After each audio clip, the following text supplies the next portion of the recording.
You've been performing for so long, you forgot who you were before the applause. You don't need a new identity. You need to come home to the one you abandoned. It's time to change the narrative. It's time to recognize who you are. You are not an imposter. You are not a mistake. You are not a placeholder in your own life. It's only Tuesday and it already feels like a full week. Yesterday, I sat across from someone who had the answer to their own question, but they were terrified to say it out loud. They know exactly who in their life operates as the narcissist in chief, the person who shows up the moment they get close to accomplishing something, armed with comments, jabs, and subtle insults designed to make them question their own qualifications, despite all evidence to the contrary. And as I listened, I realized again why I say this in almost every episode. At some point, you have to name who. If you are not willing to name the person who is actively chipping away at your confidence, your clarity, and your sense of self, then you will never get to the other side of this control and these imposter thoughts. It's painful, yes, but you cannot heal what you refuse to identify. You have to name who, and you have to establish boundaries. Boundaries aren't punishment, they are protection. And I want to start this episode by saying that slowly, because most people have been conditioned to hear the word boundary as rejection, conflict, or disrespect. But boundaries are none of those things. Boundaries are clarity. Boundaries are truth. Boundaries are the way you protect your energy, your identity, your peace, and your purpose. And if you grew up in an environment where boundaries were treated like betrayal, then you learn to feel guilty for protecting yourself. You learn to feel wrong for saying no. You learn to feel selfish for choosing yourself. And that conditioning is exactly why imposter feelings thrive. Because imposterism grows in the spaces where you don't feel safe enough to be honest. One of the hardest truths to accept is that some people benefit from you having no boundaries. They benefit from your silence. They benefit from your availability. They benefit from your overfunctioning. They benefit from your exhaustion. They benefit from your fear of disappointing them. And when you finally start setting boundaries, they don't react to the boundary. They react to losing access to the version of you that made their life easier. That's why their response feels so intense. It's not about your boundary, it's about their loss of control. And here's where imposterism enters the conversation. When you don't have boundaries, you start performing. You start pretending you're okay when you're not. You start saying yes when your spirit is screaming no. You start showing up in ways that betray your own needs. You start living as a version of yourself that exists only to keep the peace. And every time you do that, you reinforce the lie that your worth is tied to your compliance. You reinforce the lie that your value is measured by how much you tolerate. You reinforce the lie that belonging requires self-abandonment. But boundaries interrupt that lie. Boundaries tell the truth about what you can hold, what you can give, and what you can no longer carry. Boundaries remind you that your humanity matters. Boundaries remind you that your needs matter. Boundaries remind you that your limits matter. Boundaries remind you that your peace matters. And when you start honoring those truths, imposter feelings lose their power because you're no longer performing for acceptance. You're protecting your authenticity. I want you to think about how many times you've said yes out of fear. Fear of conflict, fear of judgment, fear of being misunderstood, fear of being labeled difficult, fear of being seen as ungrateful, fear of losing connection, fear of disappointing someone who never considered how much you were already carrying. And every one of those fears pushed you deeper into imposter mode. Because fear convinces you that your truth is dangerous. But your truth is not dangerous. Your truth is necessary. Your truth is protective. Your truth is liberating. And boundaries are simply the expression of that truth. Boundaries are you saying, I matter too. Boundaries are you saying my needs are valid. Boundaries are you saying I refuse to disappear to make someone else comfortable. Boundaries are you saying I will not perform a version of myself that betrays who I really am. And here's the part that people rarely talk about. Boundaries don't just protect you from others, they protect you from the parts of yourself that learn to overextend. They protect you from the part of you that feels responsible for everyone's emotions. They protect you from the part of you that confuses self sacrifice with love. They protect you from the part of you that thinks exhaustion is noble. They protect you from the part of you that believes your worth is measured by how much you endure. Boundaries protect you from the identity you built for survival. And when you start setting boundaries, you begin to see who actually values you and who only valued the access they had to you. You begin to see who respects your humanity and who only respected your compliance. You begin to see who can love you in truth and who could only love you in performance.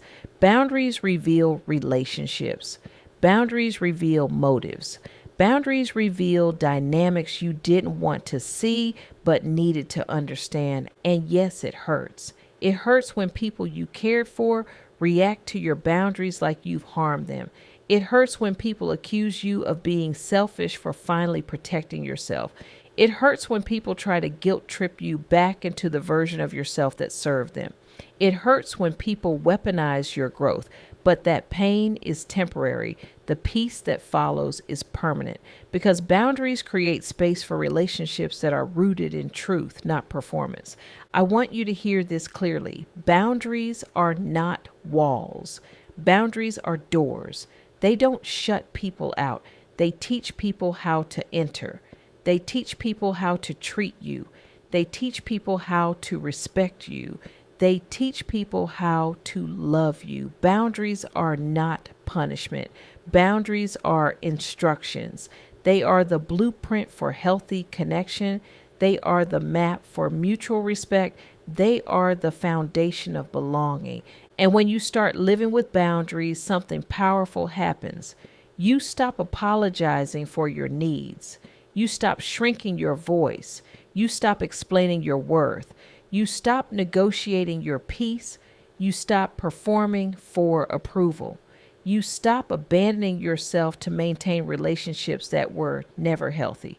You stop confusing access with intimacy. You stop confusing tolerance with love.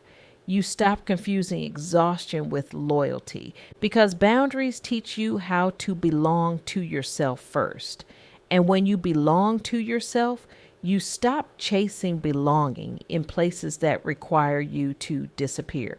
You stop auditioning for acceptance. You stop proving your value. You stop performing your identity. You stop living as an imposter in your own life.